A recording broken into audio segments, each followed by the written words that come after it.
যেখান থেকে এই ভিডিওটা দেখতেছেন সকলকে আমার সালাম, আসসালামু আলাইকুম ওয়া রাহমাতুল্লাহি ওয়া বারাকাতুহু। আজকে দেখাবো আপনাদেরকে আমি কিন্তু সৌদি আরবের মরুভূমি নিয়ে ভিডিওগুলো করি এবং বিনোদন দিই আপনাদেরকে। এটা কিন্তু সৌদিরা সার্কঘর, এই যে সার্ক ইটলি বাংলাদেশে কয় সার্ক কাপ, এই দেখেন গাওয়া সাই সব মজুদ, এইসব নিয়ে আমি ভিডিওগুলো করি।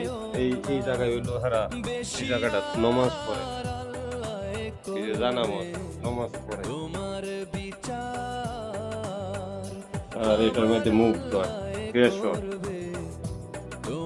আর এখানে বই হইলো আড্ডা মারে, দেখছেন এখানে বই আড্ডা মারে।